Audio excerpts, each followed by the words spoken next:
भारत क्या लग रहा है आपको, भारत ने बस मिस कर दी है या फिर से बस पकड़ सकता है? देखिए, बस पकड़ने के लिए आपके पास हमेशा मौका रहेगा है। मेरा मानना है कि सरकार जो है वो विड्रॉल के स्थिति में है। मतलब अपने जो शुरू में लग रहा था कि एक ग्लोबल एम्बिशन है हमारी सरकार का या प्राइम मिनिस्टर का, मुझे लगता है कि अब उस मिशन से हम लोग पीछे हट रहे हैं। या तो हम लोग फेलियर के डर से पीछे लौट रहे हैं कि भाई यहाँ पे अगर हमने ये दांव खेला तो वो उसका फायदा नुकसान हो जाएगा।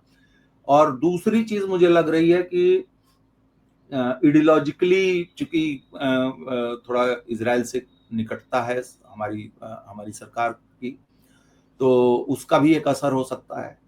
और दूसरा ये कि जिस तरीके के यहाँ पे ज़ॉम्बी उछल रहे हैं सोशल मीडिया पर मैं देख रहा हूँ, तो अपने बेस को भी ये लोग ये कि भाई हो रहा है, मरने दो मुसलमानों को।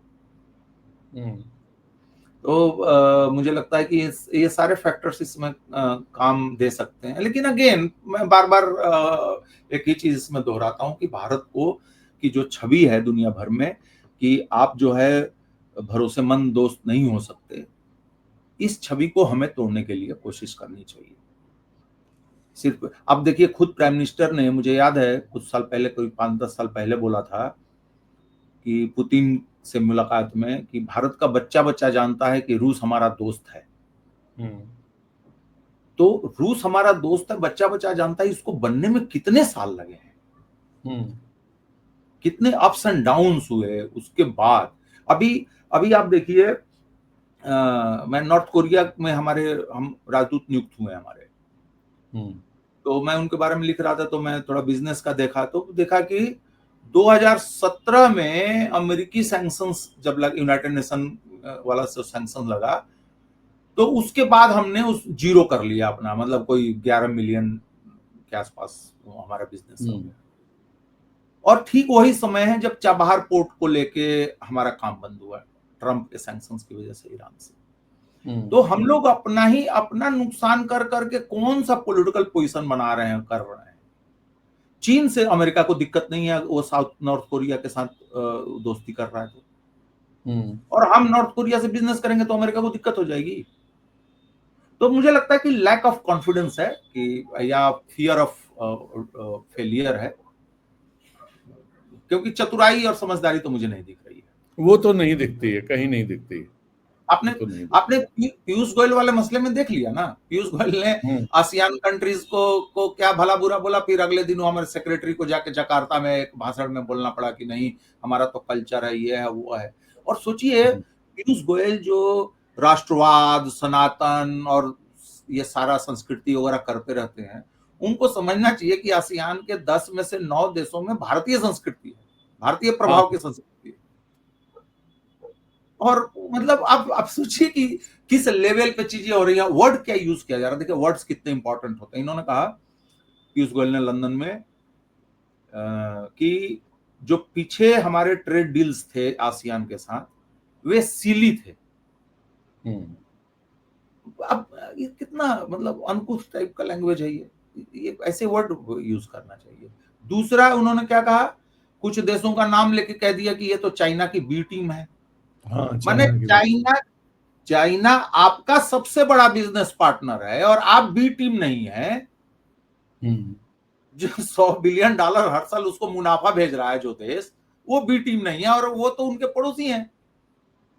वो उसके बी टीम नहीं होंगे तो कौन होगा। तो इस तरीके की अंडरस्टैंडिंग, जबकि खुद $100 बिलियन दे चुके हैं पिछला, अभी जो फाइनेंशियल ईयर खत्म। तो ये तो हालत है। जबकि देखिए, इंडोनेशिया के राष्ट्रपति अभी आपके गणतंत्र दिवस समारोह में मुख्य अतिथि थे। फिलीपींस, वियतनाम और सिंगापुर के नेता जो हैं वो आने वाले हैं अगले महीनों में, इसी साल। और उस बीच में आप कह रहे हो ये 30 साल मना रहे हैं हम लोग इस बार ग्रुप में, फुल डायलॉग पार्टनर बने हुए हमें 30 साल हुए आसियान में। जो वहां पर लिखा नहीं, आसियान प्लस इंडिया मीटिंग होती है, जब ये अभी पीछे ही गए थे प्राइम मिनिस्टर हमारे।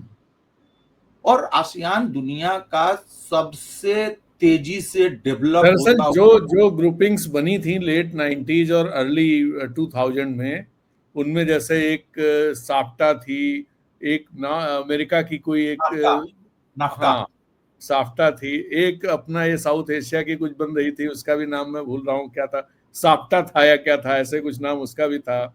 यूरोपीय यूनियन था जिस तरह से वो बना, और आसियान बना, जिसमें सबसे सक्सेसफुल अगर कोई ग्रुपिंग रही है वो आसियान ही रही है।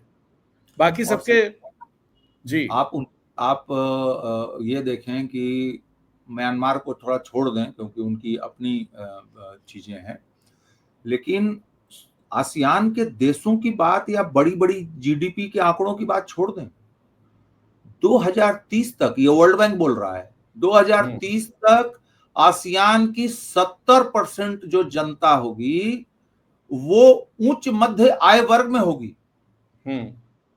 जस्ट सोचिए कि 70% आबादी अगर किसी देश की या किसी सोसाइटी की, किसी मोहल्ले में, किसी गांव में तो 2-4-10 नौकरी करने वाले हो जाते हैं तो गांव की किस्मत बदल जाती है। हाँ। तो और उस ब्लॉक को हम लंदन में जाके, जो कि अपने इतिहास के सबसे गर्त में है जो देश, वहां पे जाके हम प्रवचन दे रहे हैं। तो क्या करिएगा, ये तो हालत है।